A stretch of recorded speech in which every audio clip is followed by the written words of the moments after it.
nama saya Nur Laila Andani. Saya dari kelas AB 4G. Di sini saya akan membahas topik tentang teknik presentasi dan negosiasi. Yang pertama itu ada teknik pernapasan. Yang kedua itu ada teknik artikulasi. Yang ketiga ada teknik tongue twister. Yang keempat ada teknik berpidato atau berbicara di depan cermin.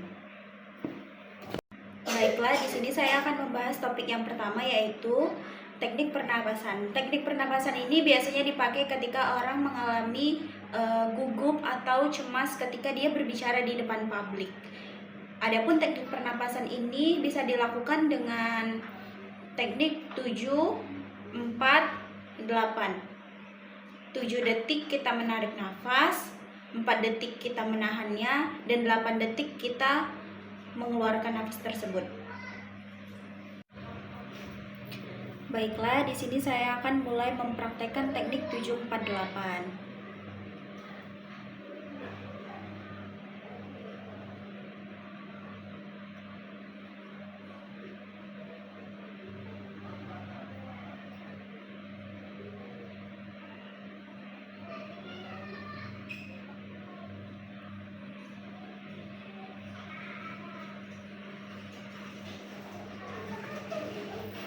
Baiklah, kita masuk ke topik yang kedua yaitu teknik artikulasi. Biasanya teknik artikulasi ini digunakan ketika kita ingin menghafalkan sesuatu agar terlihat lebih jelas, lancar, dan lebih baik. Teknik artikulasi ini bisa menggunakan vokal A, I, U, E, O, dan bisa juga menggunakan seperti kalimat pataka bagada, pitiki bigidi, putuku bugudu, PTK BGD, dan potoko bugodo. Baiklah, kita akan memasuki topik yang ketiga yaitu tongue twister. Tongue twister adalah kalimat atau frasa yang sangat sulit untuk dilafalkan. Biasanya penggunaan kata-katanya dilakukan secara berulang-ulang. Baiklah, di sini saya akan mulai mempraktekannya. Orang Batak pakai batik batuk-batuk, Rika tarik-tarik rok Rina, dan Rina tarik-tarik rok Rika. Kutuku butuh tubuhku, tapi tubuhku tak butuh kutuku. Dudung ambilkan dandang di dinding dong, keledai makan kedelai di kedai. Baiklah, sekarang kita masuk ke topik yang keempat yaitu berbicara di depan cermin. Baiklah, saya akan langsung mempraktekannya. I have a dream. Saya senang bergabung dengan Anda hari ini dalam apa yang akan tercatat dalam sejarah sebagai demonstrasi terbesar untuk kebebasan dalam sejarah bangsa kita.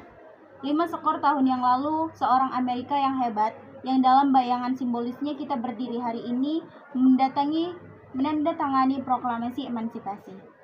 Keputusan penting ini datang sebagai mercusuar harapan yang besar bagi jutaan budak negro, yang layu dalam api ketidakadilan yang lain. Itu datang sebagai fajar sukacita untuk mengakhiri malam panjang penawanan mereka. Tapi 100 tahun kemudian orang negro masih belum bebas. 100 tahun kemudian kehidupan orang negro masih lumpuh oleh belenggu segregasi dan rantai diskriminasi. 100 tahun kemudian orang negro hidup di pulau kesepian yang miskin di tengah lautan luas kemakmuran material. 100 tahun kemudian, orang negro masih layu di sudut-sudut masyarakat Amerika dan mendapati dirinya diasingkan di tanah sendiri. Jadi kita datang ke sini hari ini untuk mendramatisir kondisi yang memalukan. Dalam arti tertentu kita telah datang ke ibu kota bangsa kita untuk mencairkan cek. Ketika arsitek republik kita menulis kata-kata indah konstitusi dan deklarasi kemerdekaan, mereka menandatangani surat promes yang setiap orang Amerika akan jatuh warisannya. Catatan ini adalah janji bahwa semua orang, ya pria kulit hitam serta pria kulit putih, akan dijamin hak-hak hidup, kemerdekaan, dan pengejaraan kebahagiaan. Hari ini jelas bahwa Amerika telah gagal untuk menghormati serta promes ini sejauh menyangkut warga negara kulit berwarna. Alih-alih menghormati kewajiban suci ini, Amerika telah memberi orang negro cek buruk, cek yang telah dikembalikan bertanda dana tidak mencukupi. Tetapi kita menolak untuk percaya bahwa bank keadilan bangkrut. Kita menolak untuk percaya bahwa tidak ada cukup dana di brankas kesempatan bangsa ini. Jadi kita telah datang untuk mencairkan cek ini. Cek yang akan memberi kita kekayaan permintaan keadilan dan keamanan kebebasan. Kita juga datang ke tempat suci ini untuk mengingatkan Amerika akan urgensi yang sengit saat ini, Ini bukan waktunya untuk terlibat dalam kemewahan, pendinginan, atau obat penenang bertahap. Sekaranglah waktunya untuk mewujudkan janji-janji demokrasi. Sekaranglah waktunya untuk bangkit dari lembah gelap dan sunyi segregasi ke jalan yang diterangi matahari dari keadilan rasial. Sekaranglah waktunya untuk mengangkat bangsa kita dari pasir hisap ketidakadilan rasial ke batu padat persaudaraan. Sekaranglah waktunya untuk membuat keadilan menjadi kenyataan bagi semua anak Tuhan. Akan berakibat fatal bagi bangsa untuk mengabaikan urgensi saat ini. Musim panas yang terik dari ketidakpuasan sah Negro tidak akan berlalu sampai ada musim gugur yang menyegarkan dari kebebasan dan kesetaraan. 1963 bukanlah akhir, tetapi permulaan. Mereka yang berharap bahwa orang Negro perlu melampiaskan kemarahan dan kemudian akan puas akan mengalami kejutan kasar jika bangsa ini kembali ke bisnis seperti biasa. Tidak akan ada istirahat atau ketenangan di Amerika sampai orang Negro diberikan hak kewarganegaraan mereka. Badai pemberontakan akan terus mengguncang fondasi bangsa kita sampai hari cerah keadilan muncul. Ada sesuatu yang harus saya katakan kepada orang-orang saya yang berdiri di ambang pintu hangat yang mengarahkan ke istana keadilan. Dalam proses mendapatkan tempat yang selayaknya, kita tidak boleh bersalah atas tindakan yang salah. Janganlah kita berusaha memuaskan dahaga kebebasan kita dengan meminum dari cangkir kepahitan dan kebencian. Kita harus selalu melakukan perjuangan kita di dataran tinggi martabat dan disiplin. Kita tidak boleh membiarkan protes kreatif kita merosot menjadi kekerasan fisik. Sekali lagi, kita harus bangkit ke ketinggian mega untuk memenuhi kekuatan fisik dengan kekuatan jiwa. Militansi baru yang luar biasa yang telah melanda komunitas Negro tidak boleh membuat kita tidak mempercaya semua orang kulit putih, karena banyak saudara kita kulit putih, seperti yang dibuktikan oleh kehadiran mereka di sini hari ini, telah menyadari bahwa nasib mereka terikat dengan nasib kita. Mereka telah menyadari bahwa kebebasan mereka terikat tak terpisahkan dengan kebebasan kita. Kita tidak bisa berjalan sendirian, dan ketika kita berjalan, kita harus berjanji bahwa kita akan selalu berbaris ke depan. Kita tidak bisa berbalik. Ada orang-orang yang bertanya kepada para pengadut hak-hak sipil, kapan Anda akan puas? Kita tidak akan pernah puas selama orang Negro menjadi korban horor polisi yang tak terkatakan. Kita tidak akan pernah puas selama tubuh kita yang lelah karena perjalanan yang berat tidak bisa mendapatkan penginapan di motel jalan raya di hotel-hotel kota.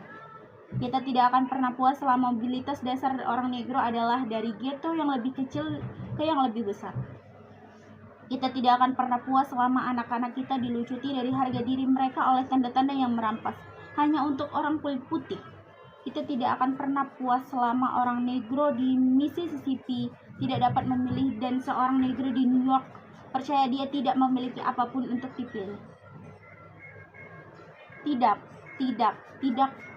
Kita tidak puas.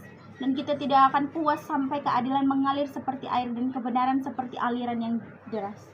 Saya tidak lupa bahwa beberapa dari Anda telah datang ke sini dari cobaan besar dan kesengsaraan. Beberapa dari Anda baru saja datang dari sel penjara yang sempit.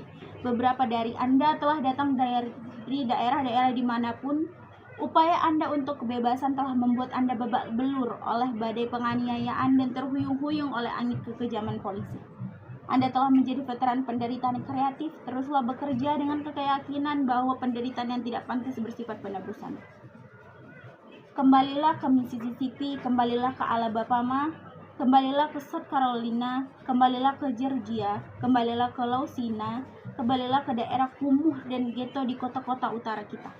Mengetahui bahwa entah bagaimana situasi ini bisa dan akan diubah, janganlah kita bergelut di lembah keputusasaan. Jadi saya katakan kepada Anda hari ini, teman-teman saya, bahwa meskipun kita menghadapi kesulitan hari ini dan besok, saya masih memiliki mimpi. Itu adalah mimpi yang berakar dalam mimpi Amerika. Saya memiliki mimpi bahwa suatu hari bangsa ini akan bangkit dan hidup sesuai dengan makna sebenarnya dari keyakinannya. Kami memegang kebenaran ini sebagai bukti nyata bahwa semua manusia diciptakan sama. Saya memiliki mimpi bahwa suatu hari di bukit-bukit merah Georgia, putra-putra mantan budak dan putra-putra mantan pemilik budak akan dapat duduk bersama di meja persaudaraan. Saya memiliki mimpi bahwa suatu hari bahkan negara bagian Mississippi, negara bagian yang gerah oleh panasnya ketidakadilan, gerah oleh panasnya penindasan, akan diubah menjadi oasis kebebasan dan keadilan. Saya memiliki mimpi bahwa keempat anak kecil saya suatu hari nanti akan hidup di negara di mana mereka tidak akan dinilai dari warna kulit mereka, tetapi dari isi karakter mereka. Saya memiliki mimpi hari ini, saya memiliki mimpi bahwa suatu hari nanti di Alabama, dengan para rasisnya yang ganas, dengan gubernurnya yang bibirnya menetes dengan kata-kata interposisi dan pembatalan. Suatu hari di sana di Alabama, anak laki-laki dan perempuan kulit hitam kecil akan dapat bergabung dengan anak laki-laki dan perempuan kulit putih kecil sebagai saudara perempuan dan saudara laki-laki. Saya memiliki mimpi hari ini. Saya memiliki mimpi bahwa suatu hari setiap lembah akan ditinggikan dan setiap bukit dan gunung akan dibuat rendah. Tempat-tempat kasar akan dibuat datar dan tempat-tempat bengkok akan dibuat lurus. Dan kemuliaan Tuhan akan dinyatakan dan semua daging akan melihatnya bersama-sama. Inilah harapan kita, inilah iman yang saya kembali dengannya ke selatan. Dengan iman ini kita akan mampu memotong dari gunung keputusasaan sebuah batu harapan. Dengan iman ini kita akan mampu mengubah pertengkaran sumbang bangsa kita menjadi simfoni persaudaraan dan indah.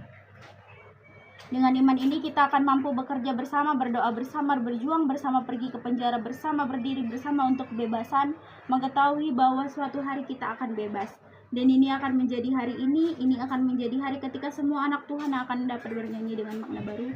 Negaraku, ini kamu, tentang kebebasan yang manis, tentang kamu aku bernyanyi, tanah tempat ayahku meninggal, tanah kebanggaan para peziarah, dari setiap sisi gunung biarkan kebebasan berdiri. Dan jika Amerika akan menjadi bangsa yang hebat, ini harus menjadi kenyataan. Jadi biarkan kebebasan berdiri dari puncak bukit New Hampshire yang luar biasa, biarkan kebebasan berdering dari gunung-gunung perkasa New York, biarkan kebebasan berdering dari ketinggian yang mempercepat Allegheny, Pennsylvania. Biarkan kebebasan berdering dari puncak berbatu Colorado yang melengkung, biarkan kebebasan berdering dari tanjakan berbukit California.